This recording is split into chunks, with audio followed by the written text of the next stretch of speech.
Welcome to Arya Socio Academy. Please like, share and subscribe my channel and also press bell icon. यहाँ अब हम लोग कुछ अवधारणाओं की बात करेंगे, कुछ अवधारणाओं की चर्चा करेंगे जो समूह से संबंधित हैं। जैसे इसमें हम लोग सबसे पहले देखें स्वजाति केंद्रीयता। स्वजाति केंद्रीयता क्या है? स्वजाति केंद्रीयता अपने, स्व माने अपना, जाति, यहाँ जाति का अर्थ समूह से लगाया जा रहा है। अपने समूह को केंद्र में रखकर अपने समूह को श्रेष्ठ समझना, अपने समूह को सबसे अच्छा समझना, यही क्या है? स्वजाति केंद्रीयता है। स्वजाति केंद्रीयता को संजाति केंद्रीयता भी कहते हैं, नृजाति केंद्रीयता भी कहते हैं और इसको इंग्लिश में एथनोसेंट्रिज्म भी कहते हैं। स्वजाति केंद्रीयता, इस अवधारणा को सबसे पहले समनर महोदय ने दिया था। सभी हम लोगों ने देखा था कि समनर महोदय ने समूह का वर्गीकरण कैसे किया था?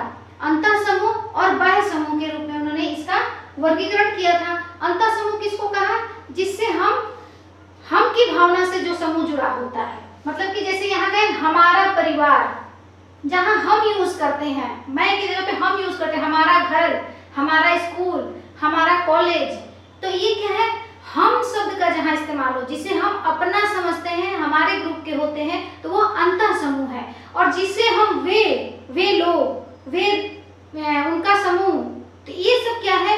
जो वे शब्द है वो लोग हो गए बाह्य समूह के। तो यहाँ क्या है? अंतर समूह में ही क्या है? स्वजाति केंद्रीयता की भावना पाई जाती है। ये क्या है? अपने समूह को श्रेष्ठ समझना। अपने समूह को श्रेष्ठ समझना ही क्या है? स्वजाति केंद्रीयता है। इसमें क्या है कि लोग अपने समूह को केंद्र में रखकर दूसरे समूह की तुलना करते हैं। और इससे क्या होता है कि अपने समूह को जब अच्छा समझेंगे तो निश्चित तौर पे जो दूसरे समूह है, जो वे समूह है, तो उनको क्या कहते हैं हम लोग? कि वे, उनके प्रति हम भय रखते हैं, विद्वेष रखते हैं, संदेह की भावना से देखते हैं। तो ये सब क्या है? ये इस तरीके की भावना को स्वजाति केंद्रीयता कहते हैं। ये बहुत ही इम्पोर्टेंट है, हर तरह के कॉम्पिटिटिव एग्जाम्स में ये आता है, इसको जरूर से ध्यान में देखिएगा। समनर ये इनके इस अवधारणा के प्रणेता है। इस अवधारणा की, स्वजाति केंद्रीयता की अवधारणा समनर महोदय ने दी थी। नेक्स्ट अब देखें अर्ध प्राथमिक समूह। प्राथमिक समूह और द्वितीयक समूह के बीच की एक स्थिति है जिसे कहते हैं अर्ध प्राथमिक समूह। अर्ध माने आधा और प्राथमिक, जो प्राथमिक समूह है उसका आधा अर्ध प्राथमिक समूह है। इसकी अवधारणा किसने दी है? कूले महोदय ने। जैसे जातीय संघ, स्काउट ग्रुप, क्लब इत्यादि, ये सभी क्या है? अर्ध प्राथमिक समूह है। जैसे देखिए यहाँ पे उन्होंने क्या कहा? मनुष्यों के बीच पाए जाने वाले संबंध। निश्चित है कि समूह की बात है तो इसमें संबंध होंगे ही। मनुष्यों के बीच पाए जाने वाले संबंध प्राथमिक समूह से कम, प्राथमिक समूह के जो गुण हैं, जो विशेषताएं हैं, उनसे थोड़े से कम और तथा द्वितीयक समूह से अधिक घनिष्ठ।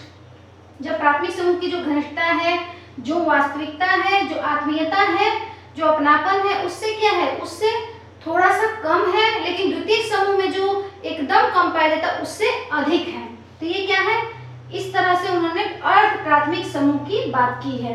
वो क्या कहते हैं? संबंधों की घनिष्ठता की दृष्टि से, मतलब संबंधों की घनिष्ठता की दृष्टि से देखें तो वो प्राथमिक नजर आएंगे और संगठन और उद्देश्य की दृष्टि से देखेंगे तो ये द्वितीयक नजर आएंगे। तो इन दोनों का गुण लिए हुए हैं, मध्य में है, तो ये क्या हो गए?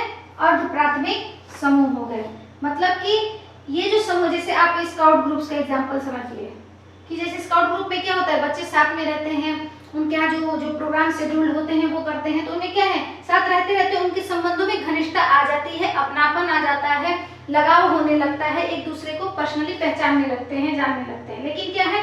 संगठन और उद्देश्य की दृष्टि से द्वितीयक है। यहाँ क्या है कि जब किसी विशेष शेड्यूल्ड के रूप में, जब विशेष किसी काम के रूप में जब वो उनको एक साथ इकट्ठा होना होता है और जब वो काम खत्म हो जाता है तो वो अलग हो जाते हैं, तो ये क्या है?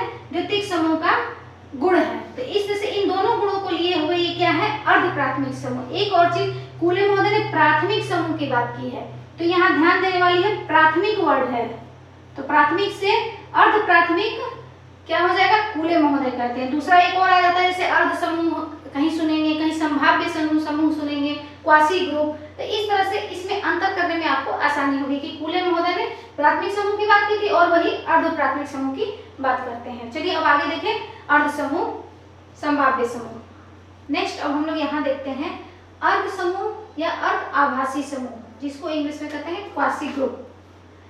यहाँ अभी हम लोगों ने देखा, क्या देखा था, अर्ध प्राथमिक समूह। प्राथमिक समूह की बात कूले करते हैं और अर्ध प्राथमिक समूह की बात भी कूले करते हैं। और दूसरा यहाँ अर्ध समूह या अर्ध आभासी समूह, जिसको गिन्सबर्ग और बोटोमोर महोदय ने बताया है। यहाँ इसमें क्या होता है, व्यक्तियों का एक ऐसा योग है जिसमें संरचना और संगठन का अभाव होता है। संरचना और संगठन का अभाव होता है, मतलब कि उसमें कोई संरचना नहीं होती, उनके बीच कोई संगठन नहीं होता।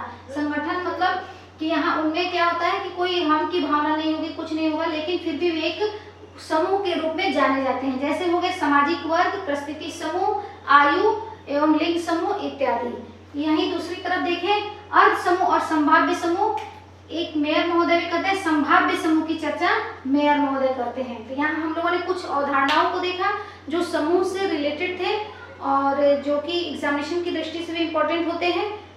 आई थिंक आप लोग समझ लिए होंगे। थैंक यू, धन्यवाद। Welcome to Arya Socio Academy. Please like, share and subscribe my channel and also press bell icon. Thank you.